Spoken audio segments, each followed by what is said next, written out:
So hello and welcome. My name is Carl and this is Just the Way It Is, and today is an exceptional day. This is not a road test, this is not a review, it's an impression. I've only got the bike for a few hours this afternoon while the GS that I've currently got on test is in having some warranty work. And I wasn't sure what bike they were going to give me while I took the GS in, and I ended up with this. And this is not the bike I would have chosen. This is a 2022 S1000RR. It's got the M Sport pack on it, so it has the I must say they're quite beautiful, these carbon wheels. I don't know how to describe it. It's many years since I've been on a high performance super bike, and things have really moved on, and I don't get scared very easily. My multi-strada is more than quick enough, and when I want to I can get on at a good old pace, but this sort of thing is on a completely different level. I think if I was 20 years younger, more flexible and probably 20 kilos lighter, I would probably have something like this. It's not really my sort of thing anymore, but it is just phenomenal. I can only do 200 kilometers today with this.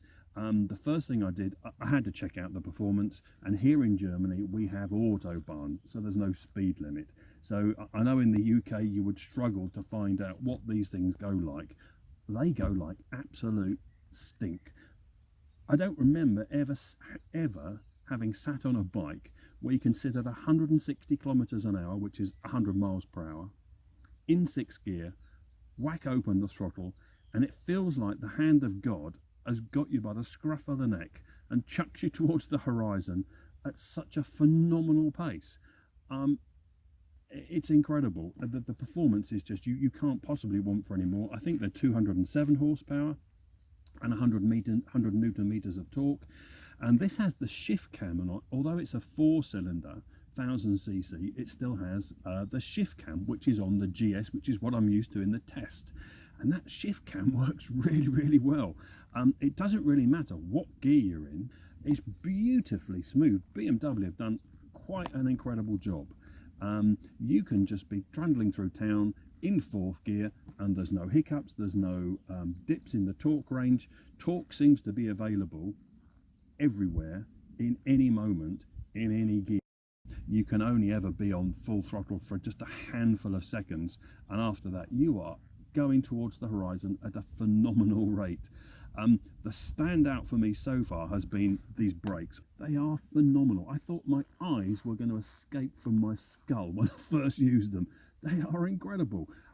Modern bikes have such incredible brakes. My multi-strada, even though that's a 2013, has brilliant brakes. The GS that I've got on road test, that also has brilliant brakes. But this, because the bike's only 200 kilos, or just under 200 kilos, I don't know how they've managed to do it, but you can grab a handful of brake at 160 kilometers an hour, making sure there's nothing behind you, and I've never been on a motorbike that wipes off speed so fast. It is almost incomprehensible. It's that good. It's like chucking a 5-ton anchor off the back of the bike when you hit the brake lever, and the thing just stops and your body is trying to escape over the handlebars. It's just quite amazing. The rear brake actually has quite a bit of feel, and if you're kind of old school rider and you're used to grabbing a bit of rear brake before corner entry just to pull that rear suspension down and make things a bit more stable, it's actually quite nice and there's quite a bit of feel from it. But the front brake, oh my goodness, the front brake is phenomenal. There's no need to use a handful. 2, maybe 1 finger is all you're going to need. I can't think that you would want any more from the brakes. Now these aren't Brembos. Bear in mind these are the Hayes, or the BMW branded Hayes calipers, and they're brilliant. They're absolutely phenomenal. Lots of feel, lots of control. You can be turning in quite late into corners still with a bit of front brake. You're getting that front tire buried into the road, and there's quite a nice bit of feel. I don't think, if this was my bike, if I was into this sort of thing, I would want to change anything with the brakes. They're just simply phenomenal. In terms of performance and handling, I don't have the skill to be able to tell you how good this bike is compared to modern superbikes. The nearest thing in terms of performance that I've been on would be something like the KTM Dukes, the Super Duke R and the Super Duke GT, the 1290s. They are phenomenally fast motorbikes. but this is something quite different. The way this picks up speed in any gear is just quite incredible. So in terms of comfort, what's it like? Well, the seat initially is rock hard. It's really hard. It feels like a piece of wood. Although I'm only an hour and a half into my test ride today, it's actually not a bad place to be. The pegs are quite high, but are not as high as I thought they would be. My legs initially felt quite cramped, but in the hour and a half I've been on the bike, I've not really thought about discomfort. There is quite a bit of weight on your wrist, and that's to be expected. This is a hyper sports bike, so you're going to be leaning forward, but actually it's quite a nice place. You've got heated grips, you've got a little bit of adjustment with suspension with regards to comfort, but this is not really what this bike's about. I would imagine if you were out for an afternoon, this is more than comfortable for you to do a whole afternoon or a morning without getting tired.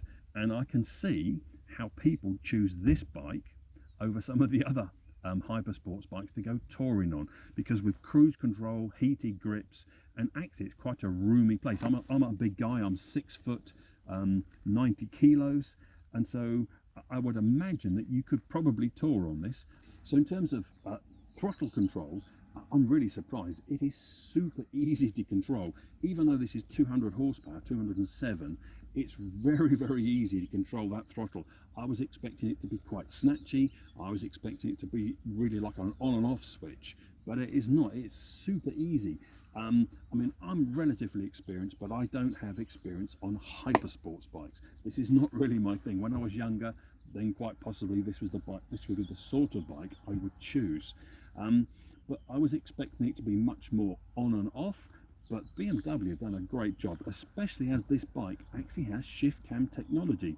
So the torque is available right down in the bottom. So when you're trundling through town and through villages, it's super easy. So the quick shifter is absolutely sublime. It's super smooth, super easy to use, and unlike the GS that is, let's be honest, quite clunky between first, second and third, and I tend not to use it at all during those first 3 gears, certainly on the way up the box. This is completely different. This is a completely different kettle of fish. The quick shifter works from the moment you go, first, second, third. It is super smooth. I've tried it with different throttle inputs. I've tried being on the gas, no problem. I've tried being very gentle with the gas in town, no problem. And coming down the box with that blip shifter, it's just lovely. It's a great bit of engineering, and it's brilliantly executed on this particular bike. So at the beginning, I said this was just an impression. I've got another hour and a half and I'm going to get the bike back.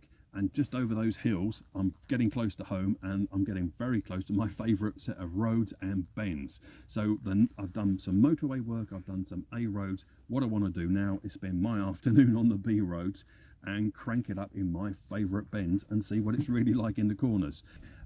Tyres, these are the Metzler Race Tech RRs, and they're super sticky. They give an incredible amount of communication and feel back to the rider. I don't think you'd want to change them. These are probably the premium tyre, road tyre that you want to be on, and I think it's great that BMW have fitted a proper performance tyre on their performance bike.